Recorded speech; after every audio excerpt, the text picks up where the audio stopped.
Green King Films with Bolles Bulldogs head coach Matt Toblin. Hey, coach, great win tonight. Playoff win, 14-7 over Reigns. Real quick, coach, just give me your thoughts on tonight's contest.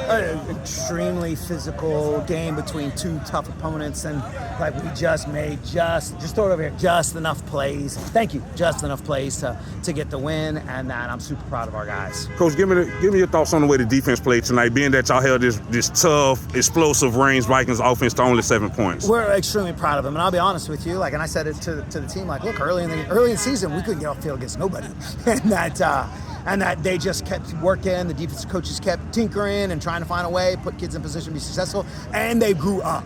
And that guys have stepped up and made play after play after play. And again, I am incredibly proud of that defense, not just what they've done tonight, but what they've become over the course of this season. Yes, sir, Coach. Staying with the defense, Trent, he played amazing. Garrison, as well as JD, came alive down the end. Coach, can you just talk about the way your three playmakers contributed in tonight's game? I think, and you're right. I mean, those three seniors, Trent sideline to sideline, Garrison is unblockable and just does so much.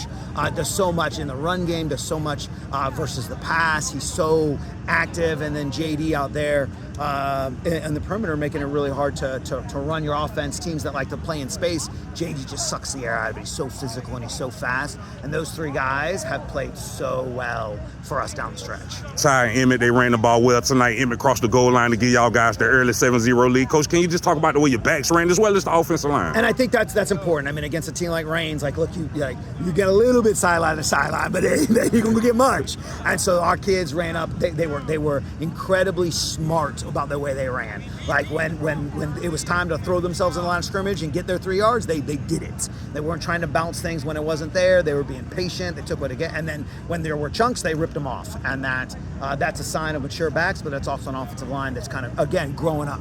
A bunch of sophomores on that offensive line growing up as we've gone throughout the year.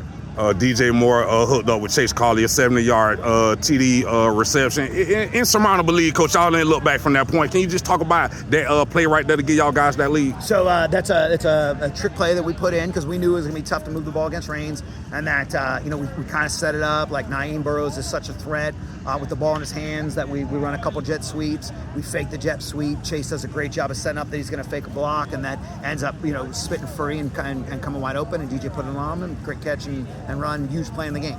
Coach, final couple questions. Going back to your defense, Reigns tried to storm back there at the end, but y'all held them off. Just talk about the way your defense came alive to turn that Reigns Vikings team away. Well, and I think the big one, to be honest with you, is early season we were in those games where the D had to get a stop, and we had a bunch of young kids out there, and the pressure, the situation, we would make a mistake and it became too much. But I'll be honest, being in that situation, and you got to be in that situation, you got to lose that game till you're comfortable enough to make that play. And because we've been in that situation so many times early in the year, even though it didn't come our way, we were more comfortable with it here.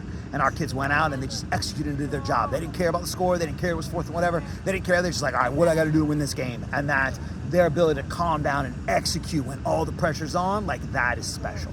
Coach, I was able to screen practice on Monday. Can you just talk about that? That's a long-standing tradition that Bolles practicing on Thanksgiving weekend. Just talk about that and how excited the team was, Coach. So the two things is at the end of every practice, at the end of every playoff game, the most important thing we get to do when we get our break is to scream, see you on Monday, because we get to keep practicing. And that is one of the hallmarks of a team. We don't want it to end. We want it to go on forever. And that the excitement from our kids when we finish a game and we know, hey, I'll see you at practice on Monday. And then the next part is this is a special week, because on Thursdays, when we practice on Thanksgiving Thursday, we bring the alumni back. And that this program is built off of people who laid the foundation for us. And that on Thanksgiving, we get the opportunity to bring those alumni back. That Jack Pyburn, those guys, those recent alums that they know, but also we'll get some alums from the 80s. We'll get some guys that'll come back who laid that foundation and made Bolles what it is. Because we get to reap the rewards of their hard work, that they made this program what it is. Coach Rogers and those players made the program what it is, and so we get an opportunity to give thanks on Thursday, and it is special to have those guys back for our practice on Thanksgiving. Yes, sir, Coach. I got to ask you about the fans and everybody that came out to support y'all tonight. It was rocking the hill, but y'all side was lit. Just talk about everybody that came over to the north side to support y'all tonight, Coach. We have great fans. We have unbelievable fans, and that there was a lot of energy on the sideline, a lot of energy in the stands, and it definitely helped. I mean, you could feel the excitement. You could feel it. Our fans were dialed in, our kids were dialed in, and that goes a long way to special. You know what? Goes on to make special, but That's why you do this. That's why you do the work. Like, you want to be in a game like that. You know what I mean? Like, you don't do all the work and show up and do all the summer lifting so you can be in a game with 20 people in it. You do it so you get to play in that game, in that environment, because that is fun. And, like, that's what it needs to be. Yes, sir, Coach. Final question. I believe y'all get Bishop Moore next week. Can you just give me your final thoughts as y'all prepare for the Hornets? Is that game over? I believe it is. So, yes, sir. I believe Bishop Moore took out Riverside. But just give me your final thoughts as y'all turn to the Hornets, Coach. Whoever it is. Like, whoever it is, we know it's going to be a good team. And the opportunity, like, this is another one, like, an opportunity to play in December.